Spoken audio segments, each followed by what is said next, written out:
Bon, ben, on va être un peu sérieux, hein, parce que c'est vrai que la situation est assez inquiétante. Euh, oui, parce que derrière Bardella, qui est bien poli, bien propre sur lui, il y a quand même pas mal de racailles. Alors, si ça arrive au pouvoir, ça va pas être très très gai, quoi. Ah, passons. Euh, donc, le problème, c'est qu'il faut un petit peu se souvenir des conditions de l'accès au pouvoir d'Emmanuel Macron, qui a utilisé sans vergogne les voix de la gauche justement pour battre le Front National. Euh, et puis après, ça a été un grand bras d'honneur, parce que toutes les lois qui ont été votées par le gouvernement Macron euh, étaient antisociales, combattues par la gauche, même par la droite aussi d'ailleurs, pas par l'extrême droite, et puis par la population d'une manière générale.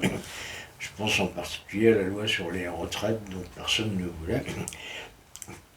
Et ça n'a pas empêché Macron, avec sa complice Elisabeth Borne, issue de la gauche, paraît-il, défense de rire, d'enchaîner les 49-3, parce qu'à chaque fois, personne ne voulait des réformes qui, qui étaient nulles, de toute façon, ça n'a pas marché.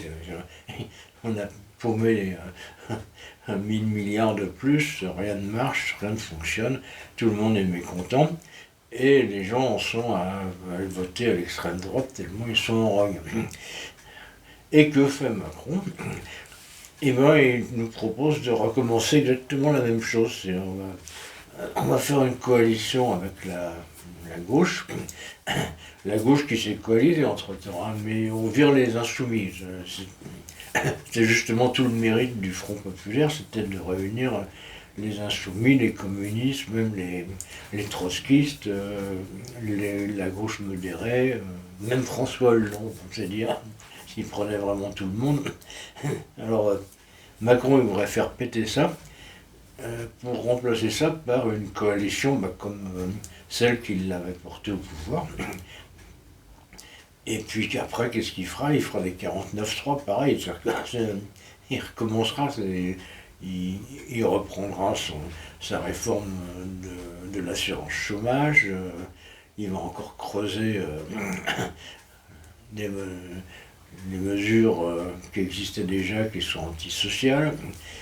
Il va continuer à réduire les libertés de la presse, entre autres, etc., etc. Dire que tout ce qui a fait qu'il est devenu très impopulaire, il va le recommencer. C'est chasser le naturel, il revient au galop. Et alors, ce qui est assez stupéfiant, c'est qu'il ose nous refaire le même coup pour la troisième fois. Dire à la gauche, donnez-moi vos voix, puis après, vous allez vous faire mettre. À mon avis, ça va être dur de convaincre. Ça va être un peu dur. Enfin bon, c'est bien de faire barrage aux GUD, aux allumés à moitié nazis. Bon, il y en a. Hein. Ils sont pas tous au front. Au Rassemblement national, ils sont pas tous comme ça, mais il y en a, et puis il y en a qui vont se retrouver au pouvoir s'ils passent, donc c'est vrai que ça fout la trouille. Ben on verra, mais j'ai l'impression que Macron, il nous prend pour des cons une fois de plus, donc c'est vraiment exaspérant.